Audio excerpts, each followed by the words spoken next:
অবশেষে দীপাকে বাঁচাতে বীরকে সাথে নিয়ে কোর্টে এসে সবার সামনে ভিক্টরের বিরুদ্ধে মুখ খুললেন শেফালি।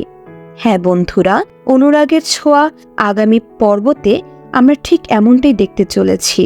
সম্পূর্ণ বিস্তারিত জানতে না টেনে দেখতে থাকুন। দীপাকে শেষমেশ পুলিশ গ্রেফতার করে নিয়ে গেল বীরকে কিডন্যাপ করার দায়ে। তবে দীপা যে কোনো কিছুর সাথে জড়িত না, সবকিছুই মিথ্যে, তাকে ফাঁসানোর জন্য এগুলো করা হয়েছে। তবুও যেন দীপা কোনো রকম প্রমাণ দিতে পারল না। অপরদিকে যে শেফালি সবসময় বীরের খেয়াল রাখে, সেই শেফালির কাছে জিজ্ঞাসাবাদ করা হলে শেফালি ও দীপার বিরুদ্ধে চলে যায়। তখন তো দীপা না চাইতেও কিছু করার থাকে না। অন্যদিকে তো সকলেই অবাক হয়ে যায় যে এগুলো কি হচ্ছে। পরিবারের কেউই যেন বিশ্বাসই করতে পারেন না যে শেফালি হঠাৎ কেন এত পাল্টে গেল।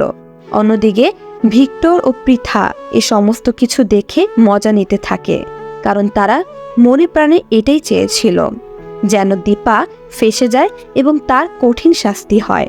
আর সেটাই হয়েছে। কিন্তু পরক্ষণই সবাই ব্যস্ত হয়ে পড়ে বীরকে খোঁজার কারণে।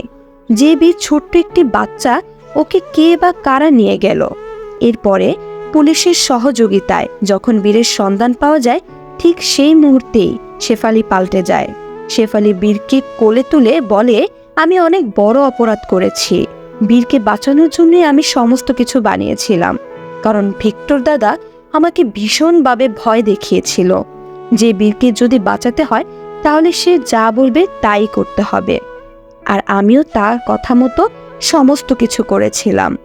আর এটাই বলে শেফালি অতি দ্রুত থানায় চলে যায় আর বলে সেখানে গিয়ে আমি দীপা বৌদিকে বাঁচাতে হবে। আর এমনটা ভেবে কোর্টের সামনে ভিক্টরের বিরুদ্ধে সমস্ত কিছু বলে দেয় যে ভিক্টর আমাকে এগুলো বলতে বাধ্য করেছিল। অপরদিকে দীপা এগুলো শুনে চুপ হয়ে যায় যে ভিক্টর এত জঘন্য মানুষ। তো বন্ধুরা, এবার যদি সত্যি এমনটি ঘটে যে শেফালি অনুতপ্ত হয়ে কোর্টের সামনে সমস্ত কিছু বলে দেয়, তাহলে সেটা দেখতে আপনাদের কেমন লাগবে অবশ্যই কমেন্ট করে জানাবেন। ধন্যবাদ।